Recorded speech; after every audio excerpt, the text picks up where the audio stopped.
palihog abli sa inyo ang books padung sa Matthew chapter 6 verse 19 to 23. Basahan ako. Lay not up for yourselves treasures upon the earth, where moth and rust doth corrupt, and where thieves break through and steal. But lay up for yourselves treasures in heaven, where neither moth nor rust doth corrupt, and where thieves do not break through or steal. For where your treasure is, there will your heart be also. Lord, salamat Lord sa time na maka-anhimik karon, na maka-teach or maka-tell ko sa akong ang nakat-on sa akong devotional karon. And hopefully na ay ang tao na maka-cut-on or at least na makadungog maka-cut-on sa lesson na ako iingon karon Lord. Na ipaagi ang word na ako isulti, ipaagi niyo mo Lord. Palihog na. In Jesus' name I pray. Amen. Ang sa first na akong nakat-on, kay of course, lay not yourself up treasures upon the earth where moth and rust corrupt. Set your affections on things above. Kailangan dili nato i-spend atong time sa mga earthly things, mga worldly. Anything na dili mo matter pag abot nato sa langit, kailangan di nato like cellphone or kanang magtan-og show na walay pulos, magbasa og book na way pulos, magduwa og games na way pulos.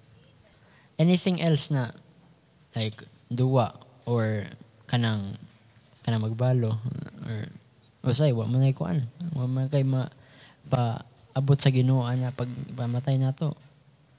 So put aside sa na siguro kanang magtanaw og movie, okay ra na kanang on the times na wala siya mabuhat ba, tapos tiwas na imong tanan buhaton, makapahuway ka, mura. Pero sa time na, especially basta bata pa ka, kailangan focus sa atong trabahoon, especially sa work, sa work sa PACE, sa work sa college, kanang mga, kailangan nimo buhaton sa i-focus sa, dili diretso sa og pahuway, kay maglisod atong kinabuhian na madugay. And sa next, lay up your treasures in heaven, where neither moth nor rust doth corrupt. Ang sa akong nakatuan ani na part kay kailangan ang ato ang i-focus kay mga butang na pag-abot nato sa langit, makuan jud, madaan nato na Lord, muni akong gihatag nimo Lord, muni ang mauni ang ako ang gibuhat para nimo, na kailangan kuan jud ang para sa Ginoo ang atong buhaton. Like for example, mag-discipleship, mag-soul win, kanang mag-focus na usa ka tawo, bahalag usa ra ka tawo, basta naajud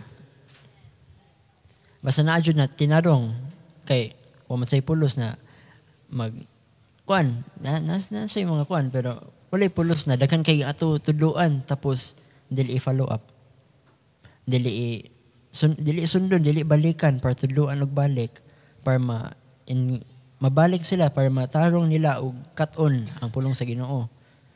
Na sa Lloyd jud kayo kung kausragi ingon na save na, wa nagibalikan, na hatagan like salvation message, wa nagibalikan.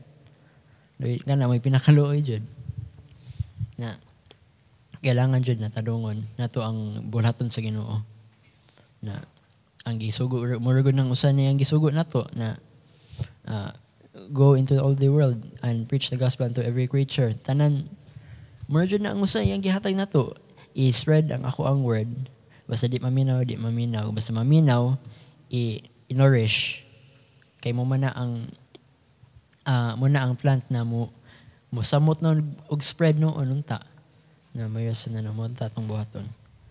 And to know where my treasure is laid is to check on the things that I value. Unsa man ato i-value, it should be redirected in line where God wants me to focus. Asa tagi pa-focus sa Ginoo, kailangan anha ta mo focus. Kailangan anha ta mo pinpoint jud na ana jud ta magtinarong.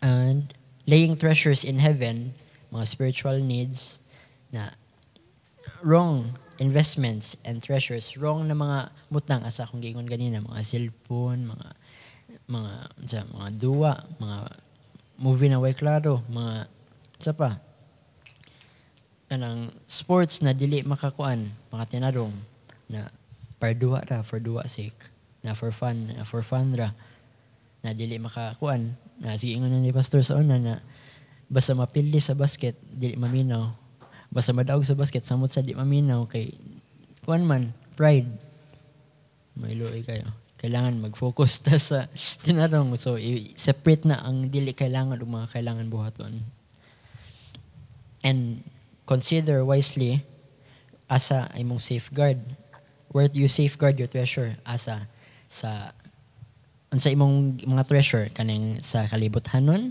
Kay na may mga treasure, may treasure daw na tawag nila na mga treasure nako'y kuan 100,000 sa duwa nako, treasure na nako. Wa man ay pulos. Di man gani na ma-withdraw. Di gani na to magamit makaon. Ay luoy kayo. Asa so una sa kanang kalibothanon na treasure or sa kanang treasure up in heaven na dili makuan, dili maabtan og moth nor rust, dili ma-end.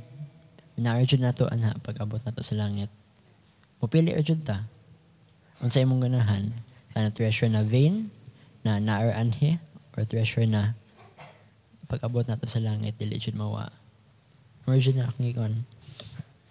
The place you choose will hold sway over your heart. So, ang place, ang treasure na imong pilion, muna ang mo pugos sa imong heart na mubuhat ana. So basta mo pili kag treasure sa heaven, mupugos jud ka, murag katel, murag imong heart jud may moingon na kailangan ko mangita og soul. Kailangan ko mangita og panaagi na ako'y treasure sa langit kay luoy kay ko kung wala. Kay lain kayo tanan taw kung tan-aw ko. Nay, murag naman ni mga crown tanan, ako man wala. Murag ako ribbon ra ko, participation award, na save ra ko. Wala gibuhat. Kaysa sa natay crown, nilot kayo dyan. Basta, nata sa heaven, tapos, nani mong tanan award. Nilot kayo. Mga rason na ito, i-focus lang dyan ang nasa langit kaysa sa mga kalibutan nun na mga wife plus. Thank you.